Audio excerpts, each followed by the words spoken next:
अहम खबर जहां छत्तीसगढ़ में चुनाव से पहले पोस्टर वार जारी। आप देखिए कि बीजेपी लगातार पोस्टर वार कर रही है और पोस्टर जारी कर कांग्रेस उम्मीदवारों पर निशाना साध रही है। अब कांग्रेस की पोस्टर का जवाब भी कांग्रेस भी पोस्टर का जवाब देने के लिए तैयार हो चुकी है। बीजेपी ने कोरबा से कांग्रेस उम्मीदवार ज्योत्सना महंत का पोस्टर जारी कर उन्हें लापता बताया था और कांग्रेस ने भी पोस्टर जारी किया और बीजेपी उम्मीदवार सरोज पांडे पर तंज कसा है।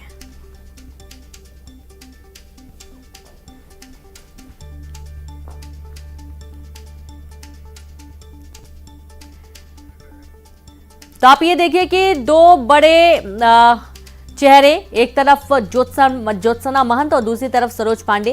पोस्टर वार जारी है, बीजेपी का वार और कांग्रेस का पलटवार के तौर पर आप देखेंगे दूसरी तस्वीर, जहां मैडम कार्यकर्ता पूछ रहे हैं कि कोरबा में आप वोटिंग तक रहेंगी कि रिजल्ट तक। तो इस तरीके से अब पोस्टर जारी करके निशाना साधने की एक रीति निकल आई है। और दूसरी तरफ आप देखेंगे कि बीजेपी ने एक पोस्टर जारी किया था जिसमें ज्योत्सना महंत के लिए ये पूछा रहा था आम जन द्वारा कि मैडम आप कौन, और पोस्टर में एक लिखा है कि मैं आपकी लापता सांसद। और सीधे रुक करेंगे, रायपुर से संवाददाता तनु वर्मा जुड़ गए हैं। तनु, पोस्टर वार जारी है और बहुत ही अलग अलग तरीके से कोट करके लिखा जाता है और अब ये देखा जाता है कि सियासत में जुबानी जंग तो होती थी, अब पोस्टर जंग भी होने लगी है।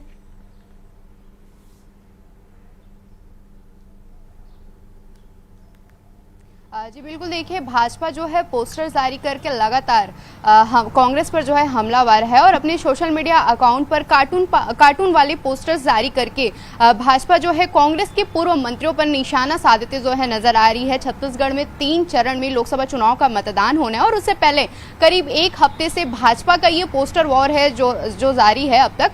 और सबसे पहले आपको बता दूं कि राजनांदगांव लोकसभा सीट से कैंडिडेट और पूर्व मुख्यमंत्री भूपेश बघेल का भाजपा ने पोस्टर जारी किया था और इस पोस्टर के माध्यम से जो भाजपा है उन्होंने राजनांदगांव की जनता से आह्वान किया था कि राजनांदगांव या जिहाद गांव चयन आपका है। और इसके बाद जांजगीर चांपा लोकसभा सीट से कैंडिडेट और पूर्व मंत्री शिव डहरिया का पोस्टर जारी किया गया था और इस पोस्टर में ये दर्शाया गया था कि शिव डहरिया कहते नजर आ रहे हैं कि जांजगीर चांपा में बहुत सारे जमीन है, चलो कब्जा करते हैं। और इसके बाद रायपुर लोकसभा सीट से कैंडिडेट विकास उपाध्याय, प्रदेश अध्यक्ष दीपक बैज, इन सभी के पोस्टर्स जो हैं भाजपा ने जारी किए गए थे और इस पोस्टर्स के माध्यम से भाजपा लगातार कांग्रेस पर हमलावर होते नजर आ रही है। हालांकि इसके बाद कांग्रेस ने भी इस पोस्टर के जवाब में बीजेपी के कुछ कैंडिडेट का जो है पोस्टर जारी किया था, जिसमें सरगुजा लोकसभा सीट से कैंडिडेट चिंतामणि महाराज का पोस्टर जो है जारी हुआ था और इसके बाद रायपुर लोकसभा सीट से कैंडिडेट बृजमोहन अग्रवाल का भी कांग्रेस ने जो है पोस्टर जारी किया था। और इन पूरे पोस्टर को लेकर कांग्रेस का कहना था कि बीजेपी जो है स्तरहीन की राजनीति कर रही है और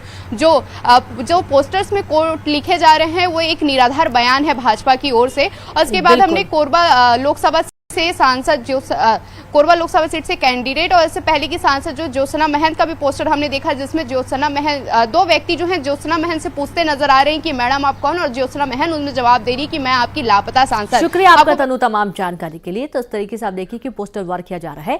तो वहीं मध्य प्रदेश के 18 बची सीटों के उम्मीदवारों को लेकर कांग्रेस के स्क्रीनिंग कमेटी की मीटिंग 3 दिनों से जारी है। माना जा रहा है कि कल कांग्रेस की केंद्रीय चुनाव समिति के 18 सीटों के उम्मीदवारों के नाम पर मुहर लगा सकती है। और इसके साथ ही खबर आ रही है कि मीटिंग में कोऑर्डिनेशन कमेटी सदस्यों ने इंदौर से जीतू पटवारी को चुनाव लड़ने की बात कही। इतना ही नहीं, दिल्ली में भी बड़े नेता जीतू पटवारी को चुनाव लड़ाने के पक्ष में हैं।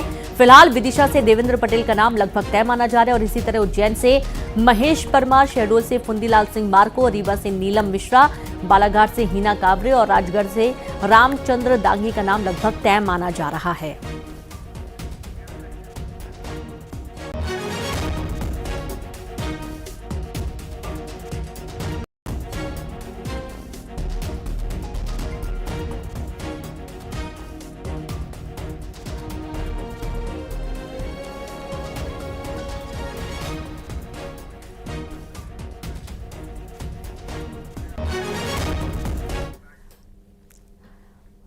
तो मध्य प्रदेश में 18 सीटों पर कौन से दावेदार हैं जिनके नाम की चर्चा है, वो भी आपको चलिए बता देते हैं।